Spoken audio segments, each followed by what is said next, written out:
couple of minutes later, so now it is 5-2 Chicago late in the second. A couple of other games tonight. Philadelphia has taken a 2-0 lead in that series over the Islanders with a 5-2 win. And Montreal trying to tie up their series with Quebec and leading 5-4 in the third.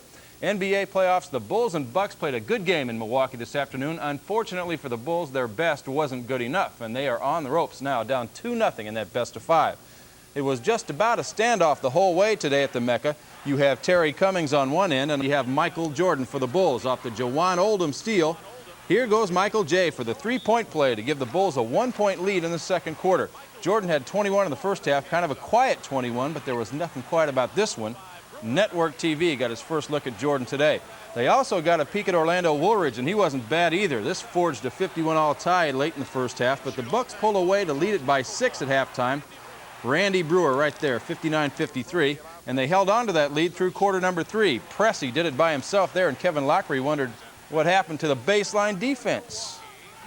The Bulls caught up in the fourth. Jordan tied it at 95 with 8.5 minutes to play, but the Bucks, who did a nice job against the Bulls' trapping defense, built up a 7-point lead. And coming up, the play that killed Chicago. Jordan on the drive. He is called for the charge. One of a few shaky whistles today, but that wasn't what cost him the ball game. It was 122-115 at the finish.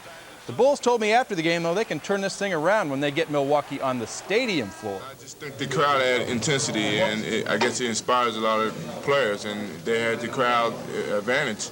Hopefully, when we go home, we can play a lot better. The home court advantage and the home court fans have been tremendous for us all year, and I feel that could play an edge again this next 2 games, hopefully this 2 games. I've been a hard worker all my life. You know, everyone's telling me no team has come back from 2. Well, let's see if we can't be the first. I don't want to hear anything negative. We've got to be positive from here on out.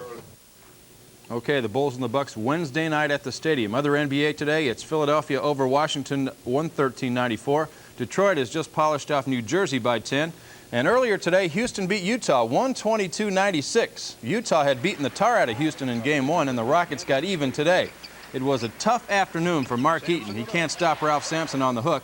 Now Rodney McRae is going to try him out. Eaton missed the shot. McRae got the board, took it all the way.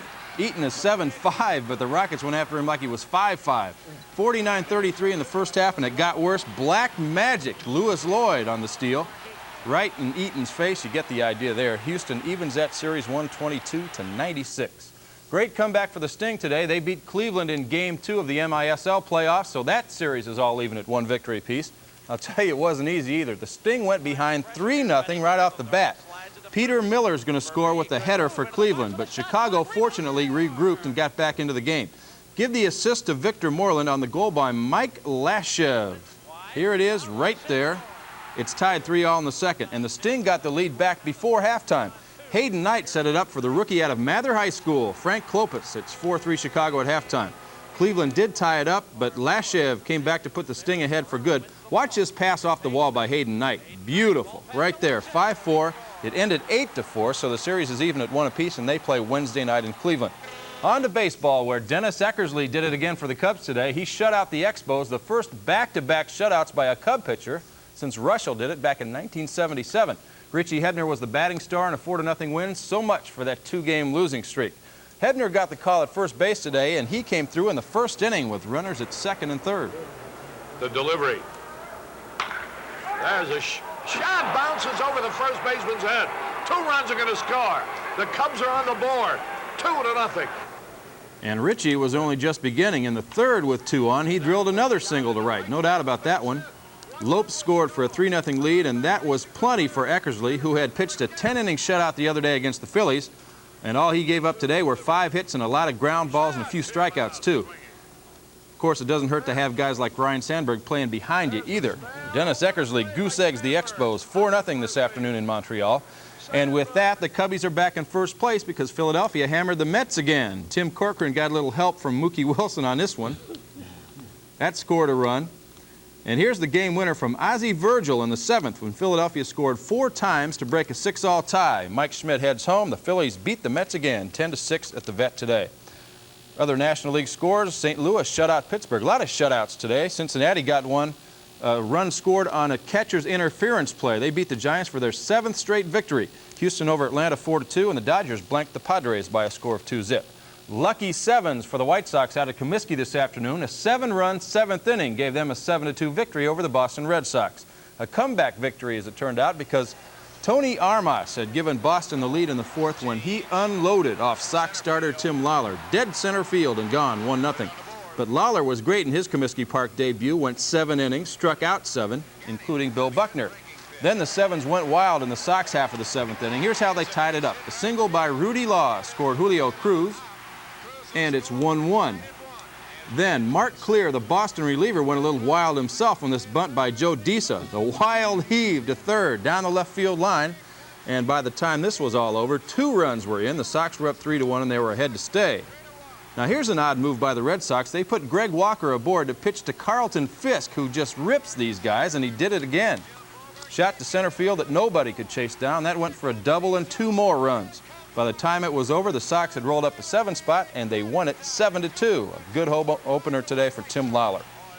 Other American League scores: Kansas City over Detroit in 13 innings. Baltimore beat Toronto 3-2, and Cleveland shut out the Yankees. Texas beat Milwaukee 5-2, California over Seattle 9-2, and a 2-0 shutout victory for Minnesota over Oakland. Last week, Bernard Langer won his first major golf tournament when he won the Masters. Now it's 2 in a row. He won the Heritage today in a playoff with Bobby Watkins. First, though, check out Johnny Miller. No stance, so he hit it off the wall and onto the green. Minnesota Fats couldn't have done it any better than that. As for Langer, he was down a shot and off the edge of the green at number 12, but of course that shot's no problem for a Masters champion. Right there, and he is tied for the lead.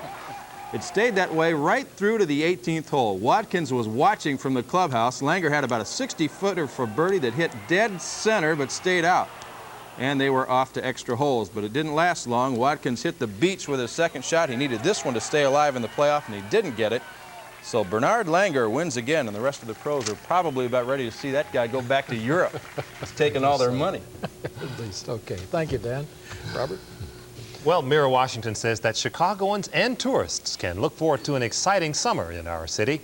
Today, the mayor announced a major citywide tourism promotion called Celebrate a Chicago, a World-Class City.